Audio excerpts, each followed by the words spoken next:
Good afternoon, my name is Ben Lesher and I'm with Recovery Innovations at San Diego, and I'm here to do my 20-minute video presentation on a overview of RAP, Wellness Recovery Action Plan. So first, 5 key concepts. The order is important. We start with hope. Hope is the key. It is an enthusiastic anticipation of a better future. It is a motivating emotion as it provides us with the energy to move forward on our journey of recovery. Then we have personal responsibility. Personal responsibility is the recognition that we are the prime movers in our recovery. We don't wait for others to fix it, but take the lead in our recovery as we are the experts on ourselves. By taking personal responsibility, we are empowering ourselves to make the choices that will achieve our goals for recovery through a better wellness lifestyle. And then after personal responsibility, we have education, the third key concept. We take the responsibility to educate ourselves on treatments, lifestyles, medication, so that we can make informed choices about our recovery. And then self-advocacy. We speak up for ourselves to make sure our needs are met and our wishes are respected. As we are the prime movers in our recovery, we take personal responsibility. We are the experts on ourselves. We want to be able to speak for ourselves, and on those times when if we're not able to do that on certain days because of challenges, then we make arrangements and perhaps going to the next one have a supporter do it. That's on self-advocacy. Support. Well, here I like to start a little bit with a song. Everybody needs somebody sometime. Everyone needs support. All right, all factors of life. I mean, we're social creatures, and a good lifestyle. In fact, just getting through life, we need some type of support. Now, support is a very broad category. You know, when we think of support, maybe we think of family and relatives, and that can be an important source of support. But also, you know, it could be professional, whether it's legal or medical or financial support. It could be helpful if we understand support as asking ourselves these two questions. 1, what kind of support do I need? 2, who can provide that kind of support? All right. Do I need someone to hang with? Or do I need someone to run errands for me? Do I need someone for dental treatment? All right. Do I need dental support? Do I need financial support? All right. Understanding what kind of support we require can be very helpful in aiding us to get to finding those people and identifying what we need in the ways of support.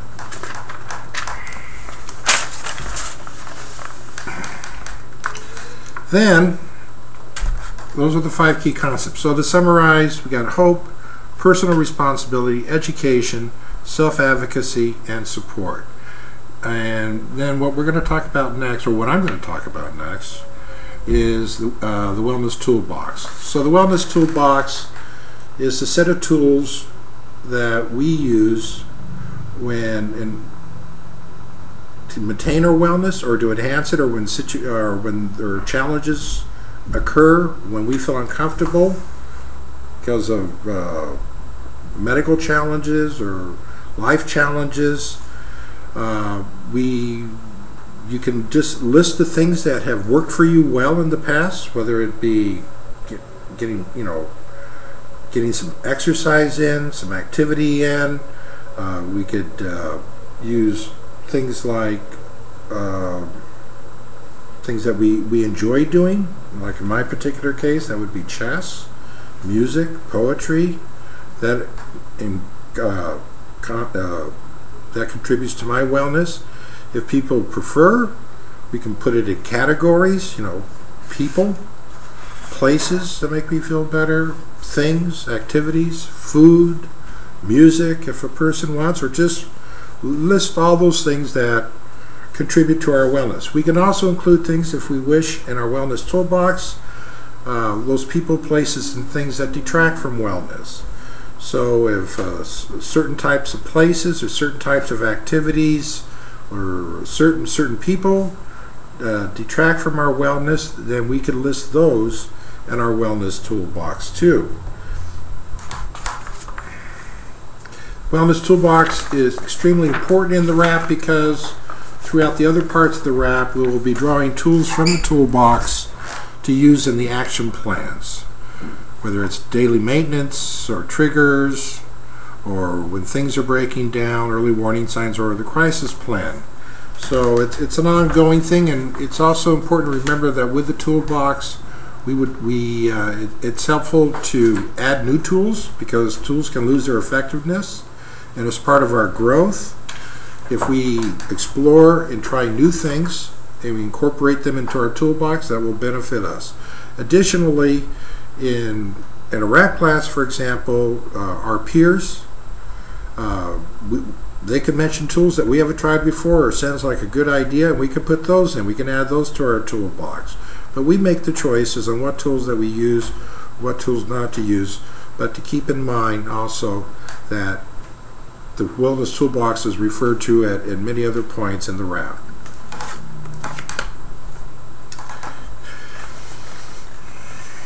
Now, let's move on to the next part of wrap. Next part of wrap is daily maintenance. There's three basic parts of daily maintenance. Part one is we identify what I'm like when I'm well. We could do this in many different ways. We could use a list of words or adjectives that describe what we're like when we're well. We want to do this when we're feeling well. I've known some of my peers, and in fact myself at times, that's a hard question to answer, what I'm like when I'm well. So if we're not able to answer the question what I'm like when I'm well, what would I like to feel like when I'm well? What do I aspire to feeling like when I'm well? We can do it that way. The second part of daily maintenance is the action plan. What I need to do every day to stay well. What are things I can commit to doing every day to stay well? It doesn't need to be a long list. You could have 3-4 items. When I first did my wrap, what I had on my action plan, what I need to do every day to stay well is eat at least one good meal a day, get out, say hello to the sun, get some physical activity in, and call someone, talk to someone, be with someone. So those were 4 things that I had on my action plan for daily maintenance. And of course, as I continue, as my wellness increase, I added to that. You know, get to work from Monday to Friday. You know, take a shower, get some exercise, things like that. So we want to put things on the daily maintenance, very important part of wrap, because the daily maintenance is for helping maintain or enhance our wellness. So don't need a big list, but things that we can do every day. The third part of the daily maintenance is things I might need to do. This could be for new things that we haven't tried before, but we might want to add to daily maintenance action plan, things that we do every day. It can be for things that aren't every day. For example, getting together with a friend, doctor's appointments, classes, going out to the movies. Since most people don't go out to the movies, the theater every day, you know, maybe that's once a week or once a month. Things based on availability, or things based on money. I like eating out at nice restaurants, but I can't do that every day, so maybe once every 2 weeks I can get out to a restaurant. It can also be based on seasonal things. If you love snow skiing, I've tried it a couple of times. Normally you do that only in the winter, but here in San Diego, I like body surfing. I do that in the summer, so you know, I make sure I get some swimming in, some surf in, when body surfing in when the water is warm enough here for that. So to summarize on the daily maintenance, first part is we identify what we're like when we're well. We should do this when we're well, but if we can't answer that question, what would you like to be like when you're well? Second part, the action plan. What types of things can I do every day to maintain or enhance my wellness? Part 3, what things might I need to do for new things we want to try out, things based on money or availability or season or things that we hear other peers say. Going on, the next part of the wrap is triggers. First part, we identify triggers. Triggers are generally external events that bring on or cause challenges to become more pronounced. All right, and so we identify triggers. It could be crowded places, it could be a certain smell, it could be a sound, it could be a person or a gender. It could be, everyone has triggers, but the possibilities are unlimited. It's based on our personal experience. So we identify what those triggers are, and then after we identify the second part of triggers, we action plan.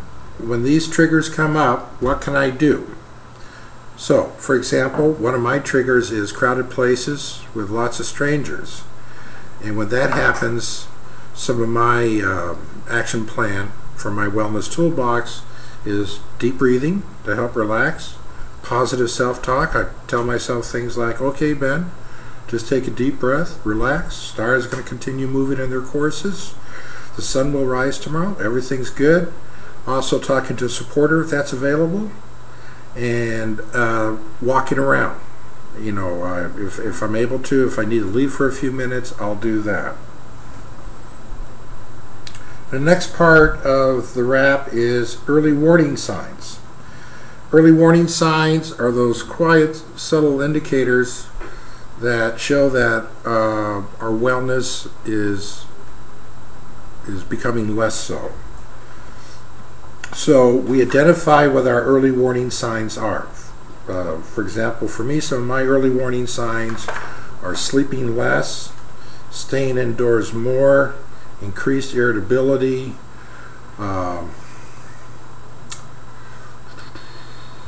smoking more, what else?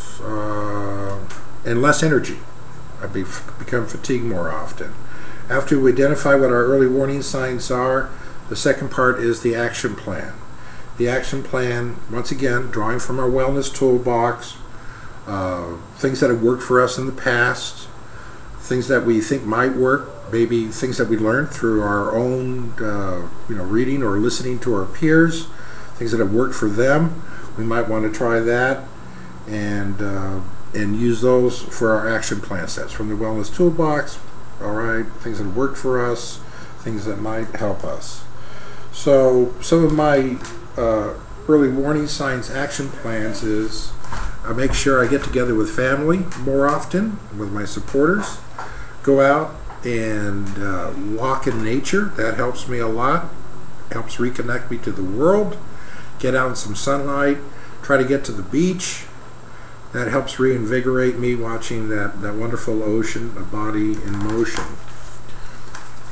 Then after early warning signs, we have when things are breaking down. Despite our best efforts, symptoms can become more pronounced, challenges become more pronounced, but things are breaking down, but we can still make choices. All right, so we're not in a crisis yet. Many people think this might be a crisis, but we're still able to make choices and act on our own behalf. So the first part of when things are breaking down was we identify what those signs are.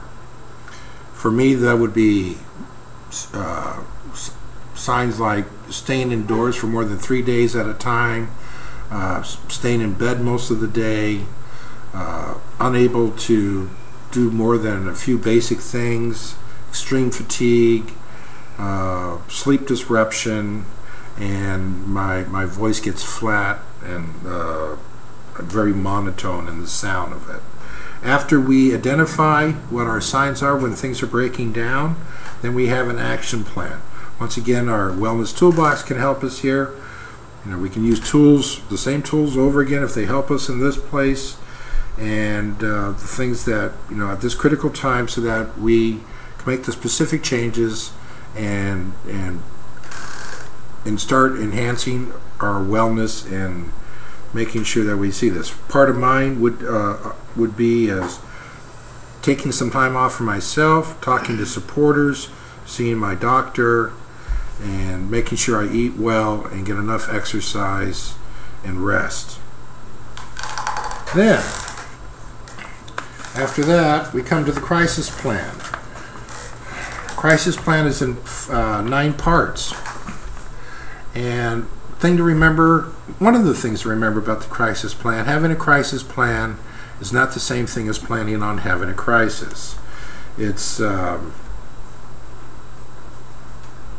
something that we want to do. I compare it like to having a spare tire in the car. We don't plan on having a flat, but if we do have a flat, we're glad we have that spare tire. Crisis plan is done slowly. We want to do it when we're feeling well.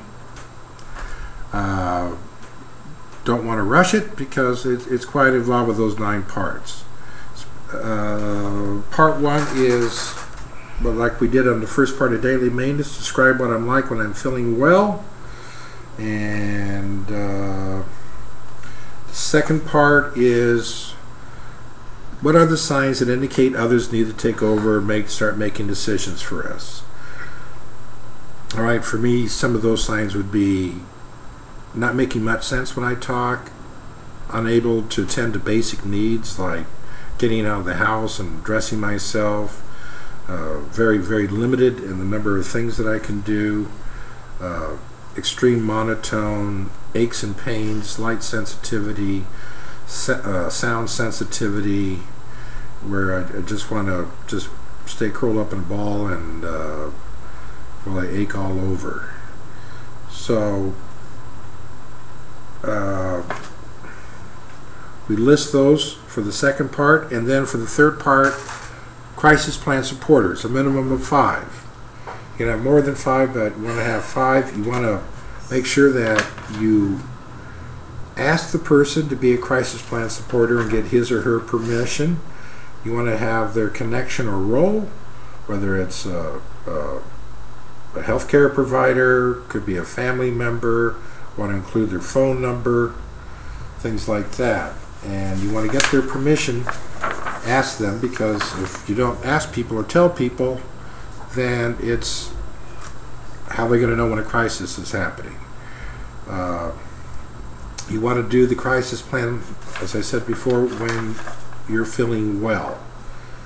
And want to do it when you're feeling well, and when you can talk to people to ask them about this. You can also, it's also a good idea, of course, to, when you got your crisis plan and the crisis plan supporters, to include a copy of the crisis plan, or at least the parts that you feel are relevant to your crisis plan supporters, so that they are clear on what they are supposed to do in case of a crisis. If they, you might also leave a copy with an institution, if you have chosen that institution to be treated at, so they are aware of what to do and what not to do to respect your wishes, make sure your needs are met.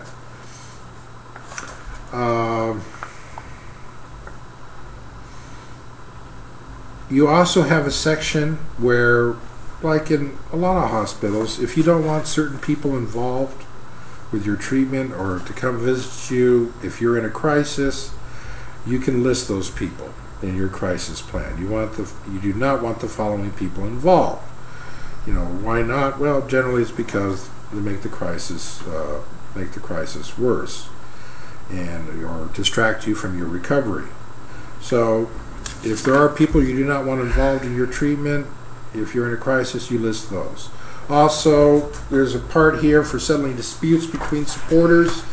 if you have 6 supporters and 3 feel you're ready to go, 3 feel you're ready not to go, how are they going to decide that? Flip a coin? Well, that's one option, but you might want to designate 1 or 2 of the supporters to make primary decisions on that, or alternatively, they can take a vote.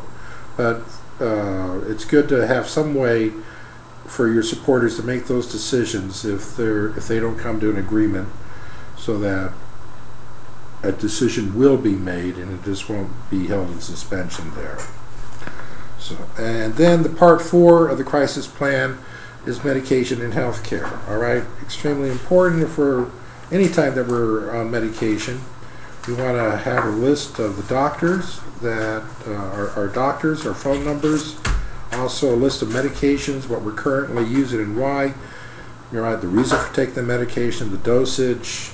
This is also a good opportunity while we're assembling this list to educate ourselves, if we haven't yet, on why we're taking certain medications, and also to explore, maybe if a person wishes while they're doing this education, alternative ways to medicine.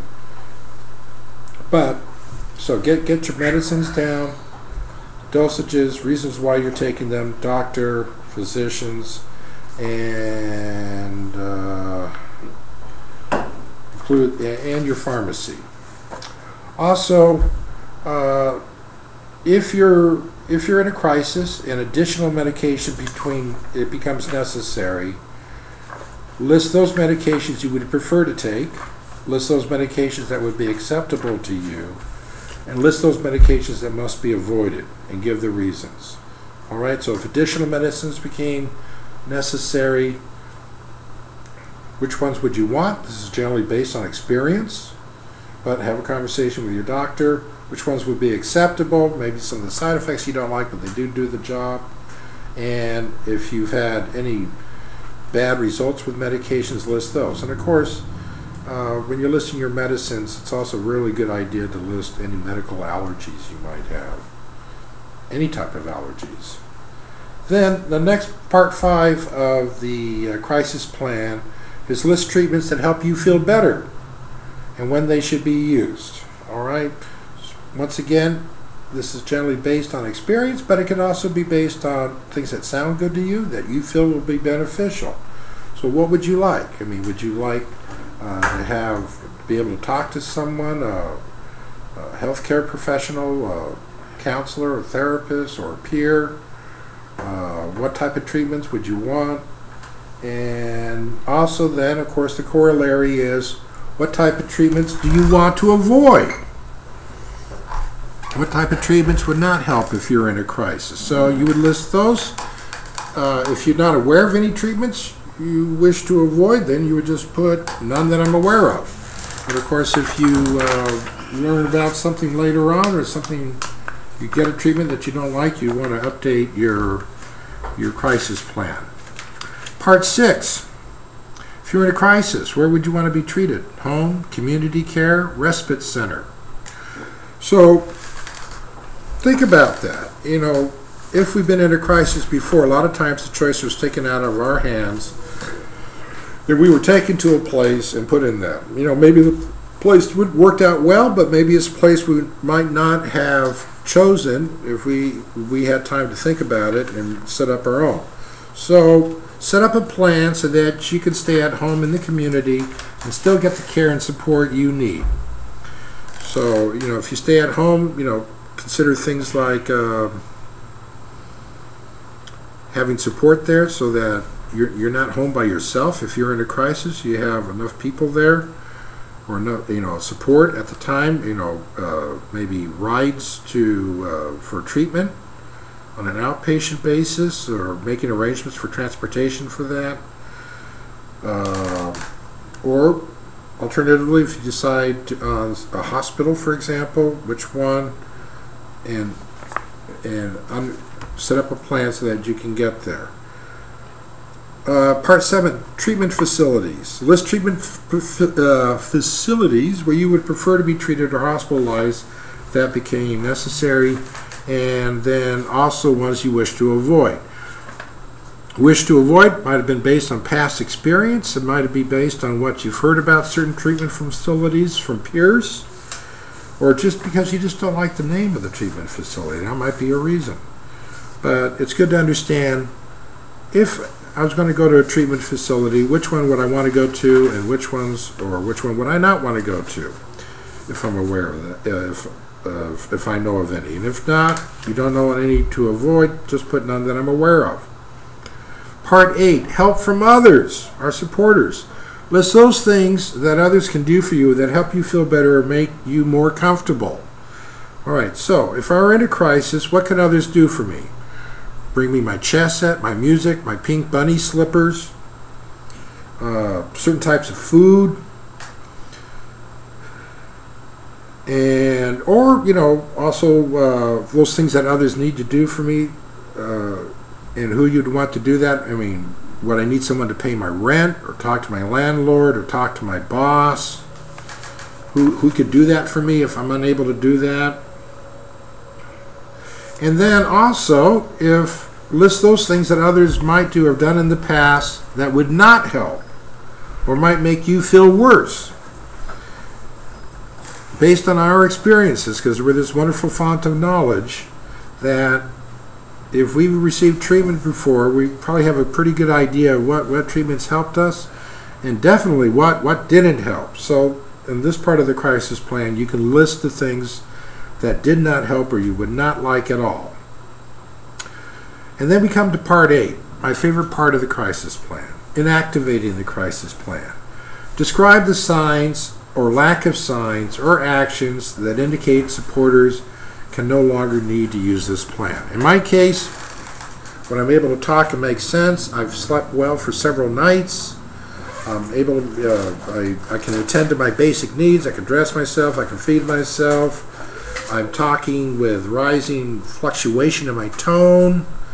I want to move around. I want to go out. These are some of the things, and I'm doing this for at least 3 days in a row. This is a good sign for me that my crisis plan can be inactivated. Additionally, finally, on the crisis plan, if you want, you can have it notarized, and so make it a legal document. Some states I know, like Arizona, would do that. California, you can make it a legal document, but it still might not be give you a bill of rights there for being a patient, but you can have it notarized. And then that brings us to the last part of the wrap, my post-crisis plan. All right, so many of us who've been in a crisis, maybe we've been in the hospital for 7-10 days, and then they say, oh, you're done, so you're out. But the crisis might still be going on, or getting over the crisis. It can take sometimes significant length of time. When my crisis happened, I didn't work for several years. I tried to work, but they didn't work. So the post-crisis plan deals with these questions to figure out what you need to do to get past the crisis. You want to do this while you're doing your wrap, to familiarize yourself with these questions and start thinking about it, and complete it when you're recovering from a crisis, because that's when we can put that knowledge to use. So some of the things that these deal with, and it's a series of questions, is identify when I know I'm out of the crisis, and how I would like to feel when I recovered from this crisis, and post-recovery supporters list. Who would you want to be? What post-crisis supporters be involved in your post-crisis plan, including their phone numbers and what you need them to do. Also, it asks questions: if you're being charged from a treatment facility, do you have a place to go that is safe and comfortable? And if not, what do you need to do to ensure that you have a safe, comfortable place? If you've been hospitalized, will you feel safe and be safe at home? Yes or no? And if no, what do you need to do to ensure that you will feel safe? So even though the hospital says we're finished with our treatment, we might, in many cases, we're still going to need a recovery environment to help us out. And so we got parts like, I would like so-and-so to take me home, I would like so-and-so to stay with me. When I get home, I would like this person or this to do the following things. Anticipating as much as we can things that will help us after the crisis, to stay out of the crisis and speed us on our recovery. And this goes for several pages, things I can ask people to do for me, things that can wait until I feel better. Also has a real interesting section I enjoy a lot, is people I need to thank, people I need to apologize to, how I will do this, when I will do this, and what did I learn from the crisis. That's very important. And that concludes my overview of the wrap. Thank you very much. Bye.